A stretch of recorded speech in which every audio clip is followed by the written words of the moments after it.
I'm Susie, and welcome to the Wander World School and Slow Family Travel podcast, where we discuss the stories, logistics, and finances of long-term traveling families and the multitude of ways to learn and educate along the way. Today, I'm joined by Kate McAllister. Kate shares her journey from educator in the United Kingdom to running a World School education center in the Dominican Republic. She shares her tips for self-regulation, living in the Dominican Republic, and navigating time away from loved ones. Welcome. Hi, lovely to meet you, Susie. I'm Kate. I live in the Dominican Republic. I have 2 children. One is grown and flown. He's back living in the UK, and my daughter is with me in Dominican Republic. I'm an educator. I've been an educator for more than 20 years. Great. Well, I'm excited to dive into more about your educational offering in the Dominican Republic. But first, it'd be great to get to know you a little bit better about your travel origin story, such as early travel experiences that help shape your desire for travel as an adult. My father was a long-distance lorry driver, so he would go away for a week, and then he would come back and he would bring gifts from wherever he'd been. So I already had the sense as a small child that the world was a big place. And then we used to go on holiday when I was a child. We'd go to France or Spain and drive all through Europe. I went and stayed with family friends in France. I think when I was about my daughter's age, actually, about 13, I went as a kind of au pair for a few weeks. And I had my first international experience of being myself in the world, but somewhere completely new. I think I fell in love with being the foreign version of me at that point, and just the language and the culture and the food and the clothing and everything being different. So that went in early and it never went away. What a great experience. You mentioned lorry driver, and we've been living in Spain half the year. So if we read English books, they're often British English books. And when I first started with my son reading these books, I thought, I'll understand every word. Like there's a few British words that are different than American or Australian English. And I didn't realize how many words I actually didn't know. Lorry I knew, but candy floss was new for cotton candy. And then there were a couple I said, I honestly have no idea what that is. So it was a good reminder that even in a language that we're very familiar with, there are still differences around the world. And so when people in Spain talk about differences with other dialects in Spanish, I'm like, okay, I get it now, because there is a difference. So tell me a little bit more about your family travels, such as how you ended up in the Dominican Republic, or even some travels that you took as a family before that experience. When my son was small, well, he was born in France. So we already were not in England living a traditional life as he entered the world. So we used to do lots of traveling back to the UK. So that was always part of his childhood, was traveling. And then when I started teaching, when he was a bit older, I would organize school trips to France or Italy or wherever I could. And then I could get to take him as well, because otherwise I would not have been able to afford to do it. So I was always trying to figure out how I could make my life more interesting and his life more interesting. There's quite a big gap between my children. And so when she came along, I was older and it was easier for me to be even more adventurous. So we ended up in Dominican Republic after I'd done all the kind of traditional forms of traveling I could do. And then I realized I needed to kind of step off the map and be braver and do something more exciting with my life. And that's how I ended up here. What was it about the Dominican Republic that led you to want to land there? So we did not intend to root down here at all. So I got to as far as I could get in my traditional shaped life, and I realized I wanted more. So I sold my house, my car, my things, my everything. And my daughter and I went off on this grand adventure. We were going to travel around the whole world and meet all these people who world school and understand much more about how it all works, because I'm an educator and a researcher, and that's fascinating to me. And so we set off 2 weeks ahead of COVID, and then we had to stop. Well, we had to stick or twist. We had to make a decision, and we had no idea where to go forward to. And Dominican Republic is beautiful, and there's mangoes on the tree, and there's fish in the ocean, and the people are gorgeous, and the sun shines. And at that point, it was the apocalypse, right? It was like, we're all going to die. And so I kind of figured, well, if I'm going to go out anywhere, this is the place to do it. So we decided to stick. And then we ended up inadvertently making a whole life here. And we've been here 5 years. if you're going to isolate, being on a small, secluded island is a great place to be. Really, Isolating. we lucked out. We really did. Yeah, lots of outdoor time, not as Yeah. many people. When you were traveling, how did your children express their thoughts around traveling? Did it evolve as they grew up? We always used to travel and then go back to home. I still have a home base. I've always had a home base. They've just been in different places. So we'll move and we'll experience a culture and go deep and make friends and live there, and then maybe move to another place. So my son has lived in France. My daughter's lived in France. We've lived in the UK. Now we live in the Dominican Republic. So we've moved around, but I've never been a traveler. I've never done the backpacking thing. So there has always been a sense that we have a home, a route, a place where we live, and from there we go off an adventure. So I think that's been different. That has suited us. And even when I sold everything and ended up with 2 suitcases, very soon we put down roots, we made a little home nest, and we go off adventuring from here. So that's clearly what suits our collective vibe. We've done the same thing by being in Spain, having that home base, having a place there, some items there, some comforts. And then from there, there's a lot of opportunities to explore. Yeah. And I consider that slow travel. I don't think there's any definitions to any of this. It's really all what we feel and how we define it. How old was your daughter when you first arrived in Dominican Republic? 7. Okay. Growing up there, living the island life, which is pretty different than the weather in England. Is that correct? It's very different, yes. What is your favorite part about the Dominican Republic? Oh, gosh. I think the weather, being an English woman and having grown up in Europe mostly. So yeah, I do love the sunshine. And I didn't think that I would. When I set off, I said to my mum, oh, well, I won't be long in the Caribbean. I don't think I'll like it. I think I'll miss having seasons. And then I was like, I'm not coming back. My nervous system loves it. The freshness of everything. Like you can really sense nature. You know that you're connected to nature here and in the sunshine. So all of that I really enjoy. I feel very alive and present here. I assume there's a lot of opportunities to live outdoors instead of inside. There's just a lot of nature. But you mentioned you're an educator. And what did that look like in England? And how has your role as an educator evolved?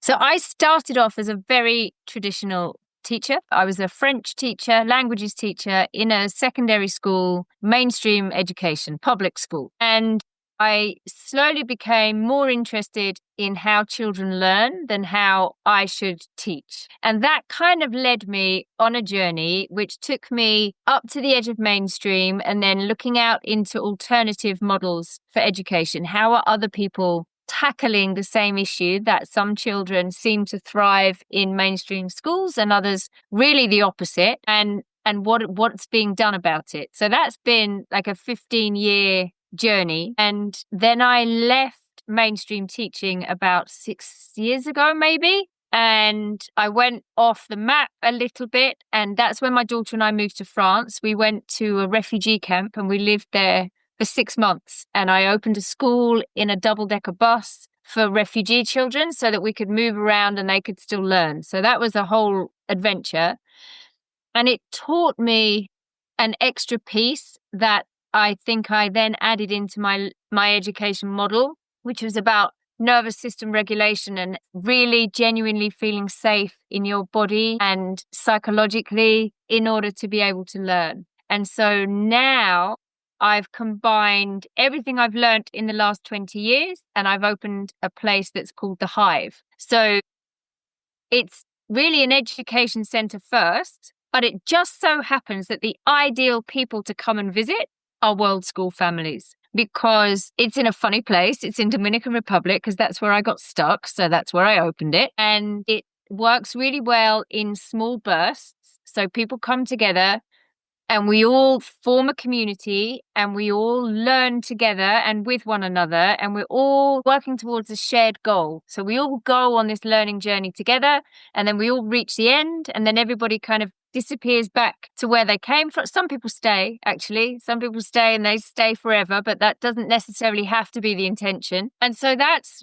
what I'm doing now. When my son was born, I didn't know any different. I came from a very traditional family. We didn't really travel. We were absolutely mainstream in all the ways. And so we all had a standard education, and my son went to the local school and he had a standard education. And whenever I could, I would take him away from there to show him the rest of the world. But I didn't know that you could just choose to not do that. I remember the day that somebody said to me, you should look up so-and-so on social media. I found this family that had just stepped off the map, that had stepped out of their life. And I thought, well, I can do that. My whole world shifted. And I realized that I could just step out of the shape that was not fitting me, that was not comfortable, that didn't fit me as a child, that didn't fit me as an educator, that didn't fit my children, and just walk out into the world and make a life that was the right shape for us. And so that's what I've done. And now the Hive acts as a stepping stone for people. When I stepped off the map, I just leapt into the void and I didn't have anybody to catch me. But I was older and experienced, and I've done crazy things before. So I trusted that I would leap into the void and grow wings on the way down. But it would have been nice to land into a community of people who'd done it before me, who knew what they were doing, who could teach me and support me and give me all of that stuff that you would like to have on the other side of making a big leap. And so that's kind of what the Hive is. It's education for the children, but it's also community for the parents. And the parents are all learning from one another as well. Like, how do you travel? How do you earn money? How do you raise your kids? How do you parent through this experience? What do you do when they become teenagers? All of those questions that we have running in our mind, there is always somebody in the group who's been through the bit that you're worried is coming for you. That soft landing can be so important to, once you take the leap, realize I'm not alone. There are other families doing this. This is the world is safe and I can do this. So that is great to build that community. And you're right. Some people are looking for different things. So having the education center means that if they're not quite ready to dive into homeschooling or full on world schooling, what does that look like for a typical day for a student? I've devised a model for learning that I've just been gradually working on for the last years or so. And so it all follows the self-regulation cycle of the child. So everything goes in cycles.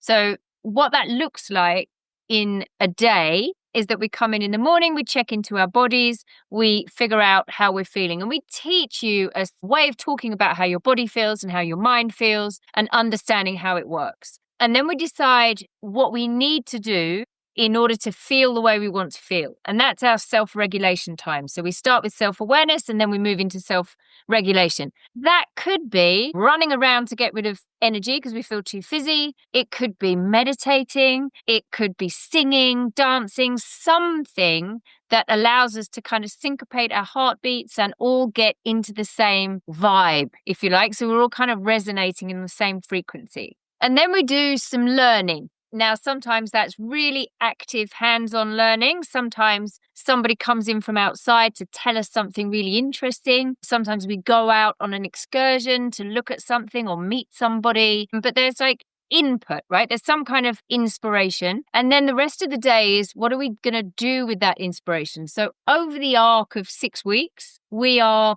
building a project. So we get inspired at the beginning of the 6 weeks. We then think about what we want to do with what we've learned. Like, why is it important? Who do we want to help with our new knowledge? And then they design a project that is of value and have a social impact for somebody in the community. And so that often, what that looks like on a day-to-day basis is building prototypes, testing things out, testing out theories, writing questionnaires to ask people, all of those kind of activities. And then at the end of the day, to close that cycle, we have a checkout and we ask, what did we do today? What did we learn from doing that? What did we learn about ourselves? What did we learn about other people? What did we learn about the world? And then the big question is kind of, so what?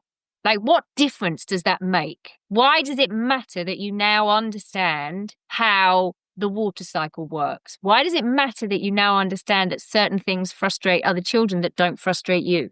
Like, why is that important? How can you use that learning in your life to make your life better and the people around you better and the whole planet better? So everything, it kind of flows up and down in these cycles, and we have time to integrate what we've learned so that we're learning new ways of being us. And so we can take on new behaviors and new ideas, and sometimes leave behind old behaviors that don't serve us in the same way anymore as we're growing and changing as we go through life.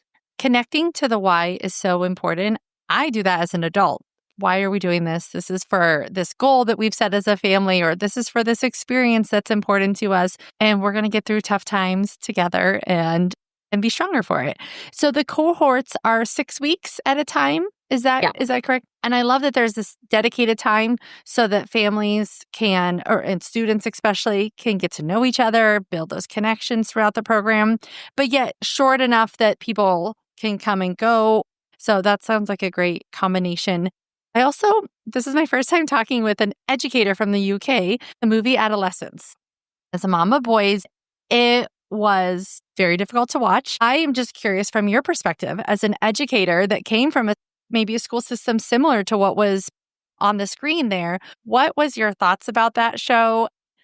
Yeah, it was hard hitting and not that sensationalist. Schools are difficult places. They really are. There are some children who can somehow within their families learned how to cope with a social situation like that. They have developed enough self-awareness and self-belief to be okay through the school model. But there are too many children who don't, who really, really suffer and struggle inside schools. And it's not the fault of the teachers. I honestly don't think there's anyone in education who didn't go into it believing that they could make a difference. I know that I did. And I still like to think that I was one of the good ones who tried really extra hard to know my students, to understand them and to try to get the best for them. But the system, the way it's set up, it's almost impossible to be as supportive as children need us to be. You're one adult, you have 30 children in each class, you have 5 classes a day. That's 150 children per day. 150 nervous systems that you have to co-regulate every day. At some point, you have to dissociate just to be able to survive, like for your own needs. And in that moment, children slide through the net.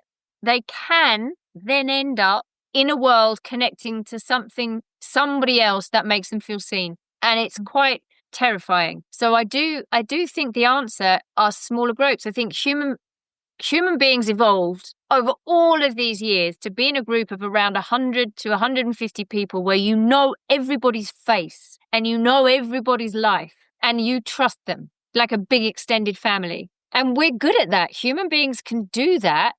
It's hard because I have many friends who are still in education and they are really doing their best. They're doing their best to make it work with what they have, but what they have isn't enough. It's always my number one goal anytime I am around a teacher to thank them, or when my children are in a classroom to make sure they have all the snacks and the things they need, because I know they're doing their best. And I agree, if every child could have access to an amazing school education that worked well for them, that would be great. But I love that families get to decide what's best for them. And it's great to have other options that kids can explore.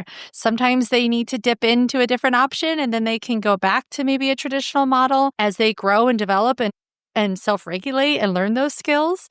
And teachers too, they need breaks. So it's great for teachers to pursue other passion projects throughout their career as well, like you have. I also would like to jump in a little bit more to just life in the Dominican Republic, because we like to feature the financial and logistical parts of long-term travel, slow travel, landing in a new destination for however long we're there for. What does a 1-month expense snapshot look like for you in the Dominican Republic? My house like mine to rent is about $1,500 a month. So it has 3 bedrooms and a swimming pool and a yard and an ocean view. I love it. Every day I come home and I'm happy and I love my house. If you were renting a car, you'd be looking at somewhere between $500 to $800 a month. Renting a car is expensive. Transport is the most expensive thing here. Food is reasonably priced. We probably spend $200, $300 a month maybe for my family.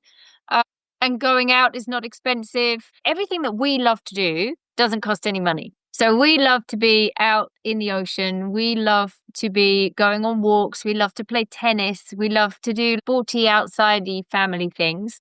And that's all free here. It suits the way that we like to live. And if you wanted to rent a 2-bedroom apartment down in town to be right in the hustle and bustle of Dominican life, you're looking at about $600 a month. So you can also get super fancy villas for like $6,000 a month. There's a little bit for everyone and every budget, which is helpful. You mentioned also that you like to grow your own fruit and vegetables. Is that pretty easy to do? Yeah, okay. It's really easy. Everything grows here. It makes you feel like a really good gardener, even if you're just mediocre.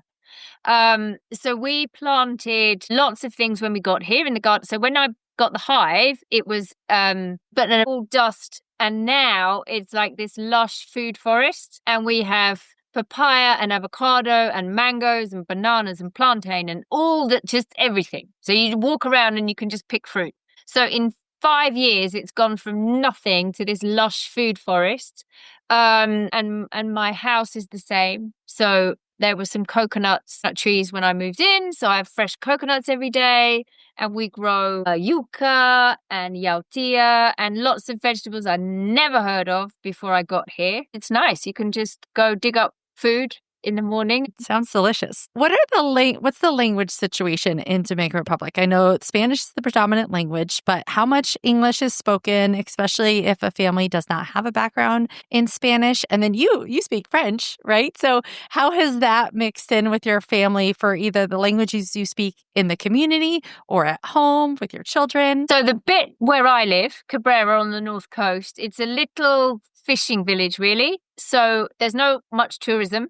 There's a little bit of tourism now with the Hive, and there's a couple of big fancy hotels. So they have some staff who are a bit more international, but it's very much a Dominican town. So not much English is spoken. If you go into the stores, most people don't speak English. There are a couple of local schools that have been working bilingually for the last 10, 15 years. So that you're starting to get some youngsters working in the shops who can speak English, which is great. But as a general rule, you need to at least have Google Translate on your phone. And everyone is super friendly and super helpful, but they're not going to launch into English for you. They don't speak English. You're going to have to figure out how to communicate.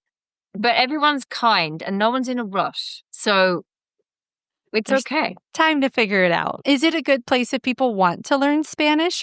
And is the accent really strong? Yeah, the accent is, everybody says it's the hardest of all of the Spanish islands, I'm afraid, to understand. But if you can get Dominican, then you can go into any Spanish-speaking country and it feels like a breeze. So it's good to just jump right in, get the difficult accent done.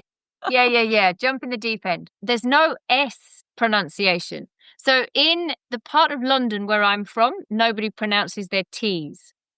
It's just a function of the accent, not accent. So you don't hear the T at the end. But here it's with S's. So in the beginning, it's really odd. You just hear sounds. But when you realize the S is missing, then you can understand what the word should be. And then it's okay. But yeah, it's a peculiar way of speaking Spanish, but I'm getting used to it. That is like Sevilla.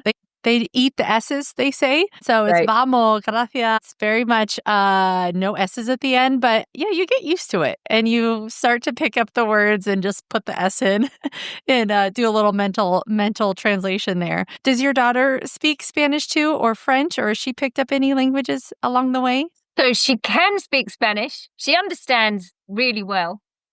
And she's just starting to get braver with speaking it.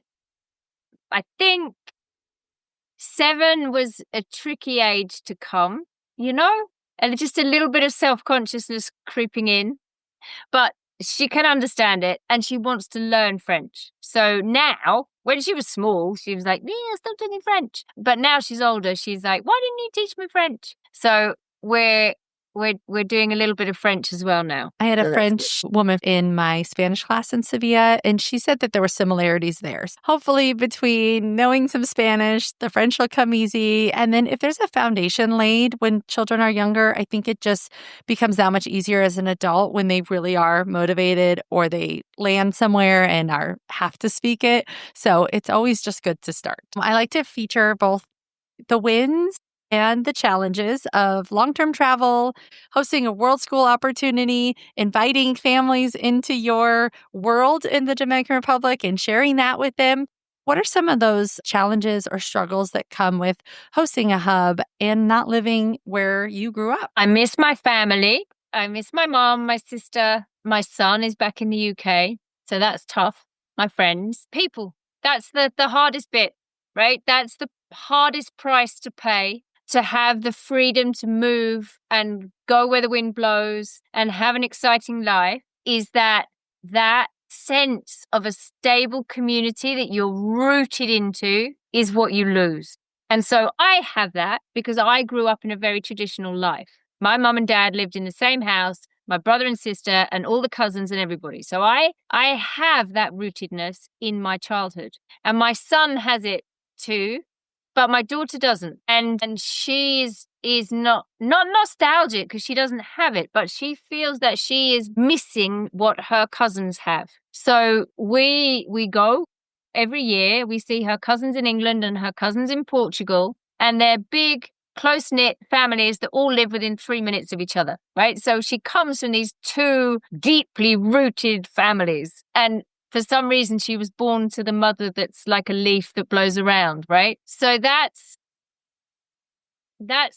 something I'm really conscious of. And we try to figure out how to square that circle as much as possible. So we go to Portugal and we go back to the UK every year and we see people, but it's a wrench every time. So it's exciting to see them and it's lovely to feel held in our family community. And then it's really hard to come out. And then we get here and it's really lovely to be barefoot and free and to just do what we want whenever we want. So we do kind of have the best of both worlds, but also there are costs to every opportunity.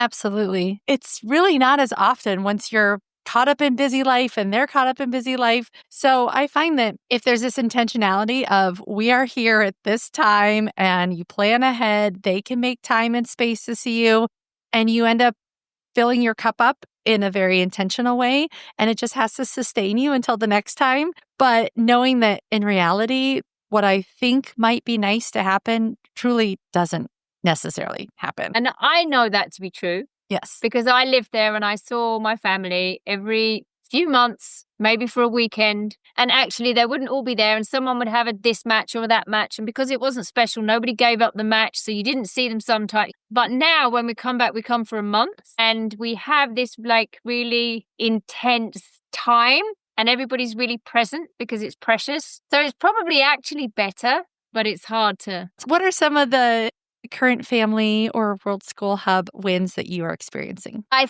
think one of the things that's lovely for me is when families are coming, they're on their journey, right? Often families have come out of mainstream because it wasn't a good fit for them. And they've been looking for something, and life has felt really hard. And then they come to the Hive and their kids become themselves again. There's like all of that armor that children have to put on to survive school slowly comes off and their little personalities come out again. And that's why I do it, right? That's what's lovely for me. And then to be able to see families really making good friends and they're kind of that secret part of themselves that they had inside. Oh, I wish the world could be like this. That kind of wishing on a star stuff that you keep to yourself, suddenly they don't have to anymore. It's like, I'm in a world where everybody does these brave, crazy things and we travel together and we're just living our dreams. Like, that's really lovely to be in that energy again and again and again. That's really quite a privilege. I love hearing people's big dreams as well and helping them take action on those dreams and seeing the stumbles and the lessons learned, but then also the joys and the wins of just getting out there, being vulnerable. The social and emotional piece that you talk about with the children, I feel like there should be way more of that in society, in schools, everywhere. What is like one tip if a family wanted to have some more self-regulation skills in their family or help their child practice that? The most important thing is awareness, just noticing, right? Like notice how you feel. Ask yourself, how do I feel right now? Just how do I feel right now? So there's something that I love. It's called compassionate curiosity, right? So often by the time you notice you're dysregulated, it's because you said something you didn't want to say, or you did something you wish you hadn't done, right? That's generally it. And so after that comes all of the beating yourself. Oh, you're such an idiot. Why did you do that? Why did you say that? And instead of doing that bit, you go, oh, that's interesting. I was in that room and I said that thing, and now I feel mortified. I wonder why I said that thing. I wonder what made me do that. And from there, you work backwards. And it's like, well, we were rushing and we weren't ready. And na. And then you can be compassionate about yourself. And then you can start to think, well, what could I do differently? How could I have intervened in that chain of events to not end up saying the embarrassing thing at the party or shouting at one of my children or whatever it is? And so it's just a series of noticing. So like I developed a framework which has 6 parts, which you can just follow by asking yourself questions. But I use it for myself still. It's like noticing that something has happened and how it made me feel and what could I do differently next time? And then kind of just slowly noticing the patterns inside your family. If getting ready for going out of the house is always really stressful, right? Does it have to be? Are there other people who don't leave the house in a frenzy of, get your shoes, slamming doors? Like, what are they doing? They're doing something different that you can't see, but it's there. And then be compassionate and curious and ask people, like, how do you manage to get out of the house without screaming at each other? And they probably say, oh, we just leave our shoes by the door, or we leave 45 minutes before we have to go.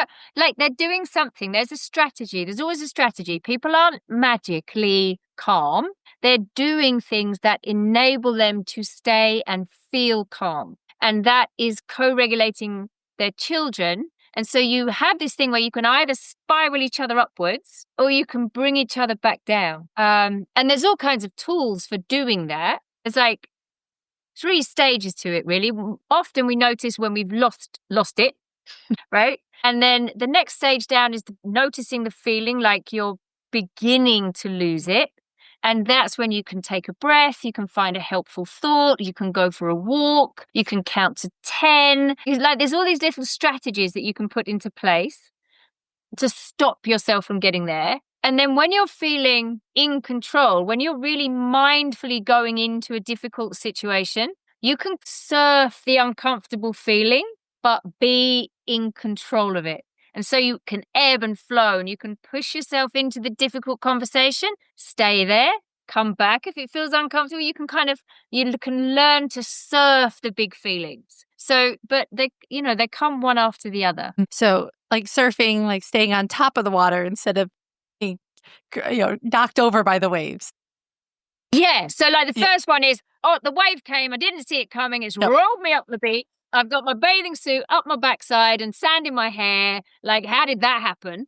And then there's the waves almost coming over your head, but you're just about able to stay in it and not drown. And then the last one is like, I can see the wave. I know where it's coming. I'm riding the wave. Sometimes I got to paddle like crazy to catch it. Sometimes I'm really surfing, but I am in control. And nobody's in control all of the time. That never happens. But understanding whereabouts you are in that metaphor can really help you to use the right tools that you need to get back to the point where you feel like you're in control. And our get out the door tricks are that my 2 boys wear their clothes for the next day, the night before. It helps that they basically live in soccer jerseys and comfortable clothes anyhow, so we don't even own pajamas. And then the socks are by the front door. I'm always saying, take your shoes off by the front door. So those are always there. I would like to wrap up with some lightning round questions so we can get to know you a little bit more. So, favorite place, city, or country? The Alps, Switzerland, France, anything, Italy, the Alps, and Dominican Republic. I have 2. Perfect. Mountains and beach. You got both covered. The most unusual food that you've ever tried? Sea urchin. Yes, that's unusual. In Shanghai, it was not good. I wouldn't do it again. One item that you cannot travel without? My toothbrush and my passport. I'm pretty relaxed. Bus, train, or car? I like to be in control, so I do like a car, but I also love a train ride. I do. I love that staring out of the window, getting lost feeling. Trains are magic. First thing you do when you arrive in a new country? Take my shoes off and feel it. Feel it. I like to feel a country. That might make me sound crazy, but that's what I do. No, that makes sense. You gotta get in it. Get your feet in. In. Yes, feet in the sand or on the grass. Are you an early bird or a night owl? Early bird. Very early bird. I like to get up about 5:30. So sunrise over sunset. Sunrise. Somebody said to give yourself the gift of a sunrise. And I was like, what are they talking about? I remember having too much to drink when I was young and staying up till sunrise and thinking it was magical. And then understanding that I could just gift myself that every day by getting out of bed and the house is silent and the sun comes up and it's magical every day. So peaceful. What is your favorite subject to world school? Probably culture, human history. Yeah. And one piece of advice for a family that's just starting out? Do it. Do it scared. Do it underprepared. Do it and make mistakes, but just do it. Don't wait. Don't wait. If you've got the itch, if you've got the urge, there's someone out there that can help you. Just do it. Make it happen. Oh, that's excellent. If people want to connect with you more, where can they find you and learn more about the Hive as well? So the Hive is thehiveadventure.com. And we're that on Instagram. We're that on the internet. If you're on LinkedIn, that's where you'll find me. And when are the next sessions starting? And when are the opportunities in early 2026 if people are interested? Our next 6-week Changemaker program starts on November the 3rd. So there's one in November, December, January, February, March, April. Then Perfect. It's just the year-round membership kids. And then there's a summer camp that's 3 weeks long in June. That's our Marine Biology Ocean Heroes summer camp. That could work for families that are even on a traditional school schedule somewhere and they really want to get a couple weeks with some marine biology. Is fascinating. Is there anything else that you want to cover? We've just started doing a year-round membership. So if families are looking for something more grounded, now they want to do a bit more slow travel, maybe spend more than 6 months, then I've done a membership. You could get a whole year's worth of the Hive for the cost of 6 months. And so you can still come and go as you please, but all year round we are there. And there's a small cohort of people who mostly live in Cabrera. The idea is it will go somewhere towards solving that problem of wanting to be free and blow around the world, but also come home to people that you know, that you can grow up with, that care about you. I'm trying to get the best of both worlds somehow. What is the school year run for that cycle? September the 15th. So we started 2 days ago. It will run to the summer. So it could also be an opportunity for people planning ahead. Hey, I'm going to travel for the next few months, but maybe a year from now, I'm ready to land somewhere with a great beach vibe. At any point, you can join one of the Changemaker programs. And if you go, oh, okay, we love it, we want to stay, you can then sign on at that point and stay for the rest of the year. Great to have options. I can't wait to share everything about this and continue to follow you on your journey with the Hive adventure down in Dominican Republic. Thank you so much for your time. I really enjoyed our chat. Thank you.